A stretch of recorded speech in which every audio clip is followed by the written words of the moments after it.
This is the Angry Birds Bird Minute, sponsored by Angry Birds for their 15th anniversary, where we tell you about a cool bird that may or may not be angry. This week's bird is the powerful owl. This Australian apex predator lives up to its name, with powerful talons and a wingspan of about 4 feet across. Their feathers range from browns to grays to whites, and they have bright yellow eyes surrounded by a face mask of dark feathers. Powerful owls are the largest owl in their genus and the largest owl in all of Australia. And for those who like strange roadside attractions, you can find a 26-foot tall statue of one of these birds in the Australian Capital Territory, appropriately entitled The Big Powerful Owl. But are they angry? Powerful owls are the top nocturnal predators in their range, feeding on tree-dwelling marsupials including gliders, possums, and even koalas. On a scale of 1 to angry, we rate the powerful owl as hungry.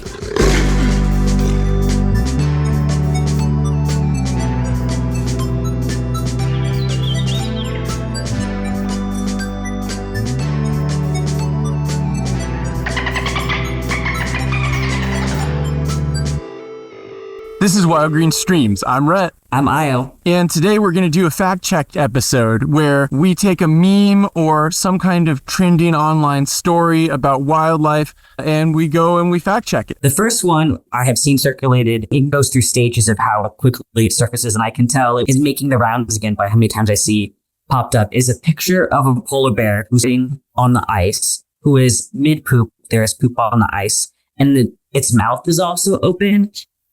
And the caption that goes along with it is, polar bears scream where they poop. You're welcome. That's the thing you know now. And the first time that I saw that, I was like, I don't think so. I also said, is that a thing I know now? Yeah, I was like, just in terms of evolutionary things, it doesn't make sense to scream every time you go to the bathroom. If you have a really upset stomach, different story. But if you're just on the regular screaming, and polar bears are all about stealth hunting. Every seal in however many miles is going to be like, gotta go, and is going to go underwater now. And I was also like, it looks like it's yawning instead. And so I was like, this can't possibly be true. So my immediate thought was skepticism. Yeah, same. My one very flimsy argument for why it's even vaguely plausible is that polar bears are the biggest, baddest thing around, other than maybe orcas, but I probably don't run into each other that often. Mm-hmm. So I could see them getting away with something like this, although you make a great point that they could scare away their prey too. So it really seems like an unnecessary thing for them to be doing. And a lot of the times in nature, not always, but a lot of the times, unnecessary things with even a tiny cost wind up getting just selected out over time. Yeah. And especially if you've ever, I haven't been to a place where the Arctic where it's just flat ice all around. If anyone wants to sponsor us a trip to the Arctic so I could test this theory, please, by all means. But I've been by water, and sound carries really well across water because there's nothing to block it in the way. So I can only assume that it would go for frozen water as well, where especially I can imagine polar bears, I don't know how loud they can be, but very loud, I assume. Like that sound would really carry, and depending on if they got in fights with other polar bears. In the beginning, I was like, I didn't even have to look this up to know that it's wrong. But then I was like looking at the real story. It was from a couple of years ago from this guy who was like on a trip up north, and it was just like happened to capture the photo. And I believe the polar bear was like mid-yawn. It was just like a lucky shot, and it was not screaming. So you actually know who took the photo. That's cool. I checked it on Snopes.com, which is great for fact checking. At the top, it says, if you repeat a joke over and over, it may eventually be considered an interesting fact. And I was like, yeah. It was in 2009 by Alex Komarnitsky during a polar bear tour in Churchill, Canada. And he put it on his website saying, saw the polar bears, links to the videos and all this stuff. And then an anonymous user in 2013 posted the photo that said, fun facts. This is true, and it's completely not true. Anonymous user, the source of all misinformation. The source of all misinformation. So who knows who this anonymous user was?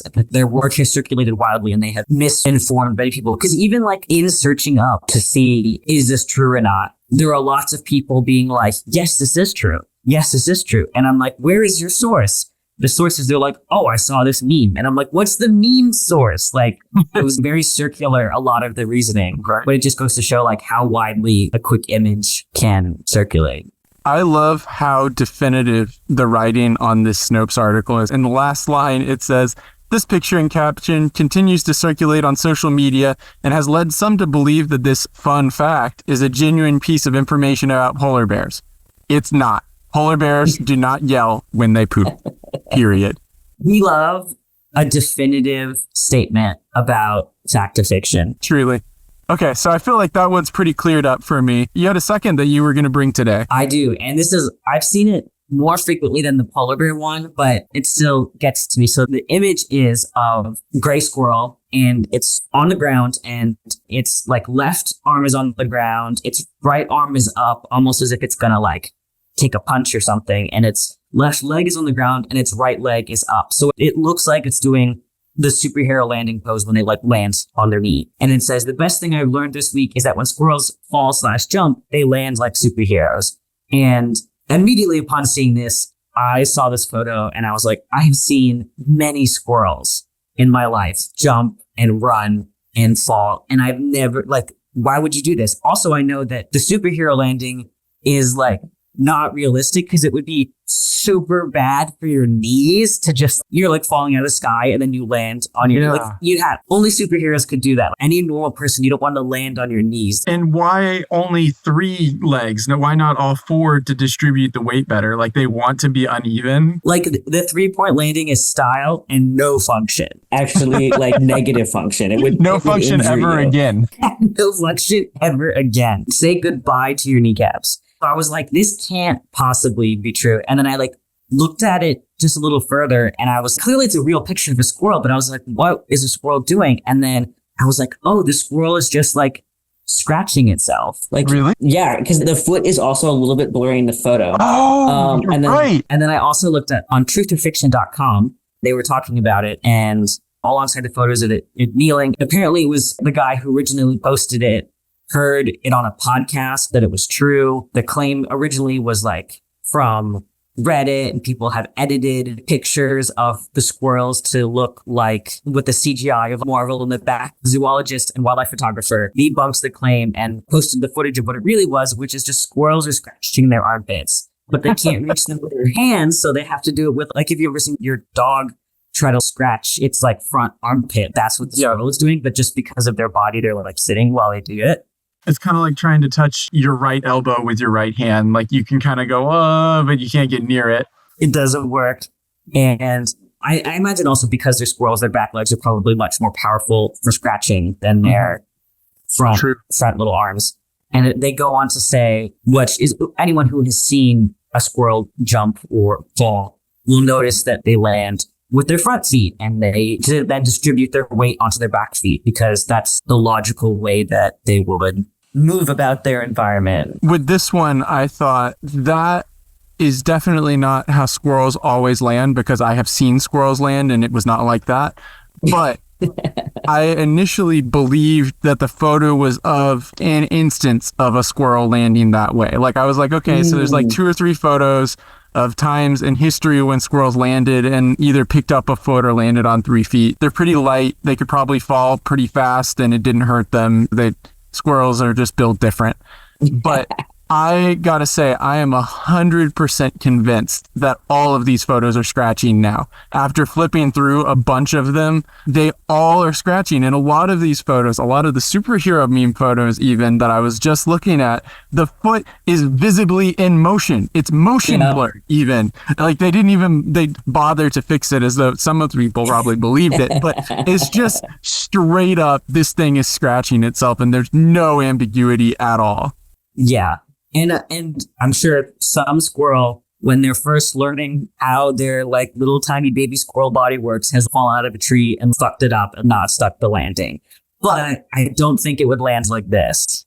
I'm so convinced about this now that I now think that superheroes also don't land like that and have only been caught scratching themselves. I think stretching their armpits. In those tight bodysuits, you know there has to be chafing. It's hot. So many of them, they have various heat powers and things are always on fire. Like, I'm just saying, they don't make deodorant strong enough for Captain America. There's no way that man cannot knock someone out just by walking by them. there is no way. And even if the suits themselves, because like if you think about the stress that those suits go through, they hold it up in one piece. That just means that they're not breathable. So all of the sweat is just stuck inside and all of the odor is stuck inside. So as soon as they take it off, it's laundry time and it's bad. It's like socks in the rain. So do you want to introduce Clumsy Meng the panda, which charms with human-like expressions? So there is a panda named Meng Aor, which I could be probably pronouncing incorrectly, which translates to Clumsy Meng, who lives at a Chinese zoo. And people first became, people have been seeing this panda for a long time, but whenever she breaks bamboo, she kind of grimaces, shows her teeth, and then turns her head away as so not to look at it. And breaking bamboo is like a pretty standard thing for pandas to do, and they're super strong. It's not really a big deal. So people were like, oh, this is so cute. Why is she doing that? This is like over the top for something that pandas could do pretty easily.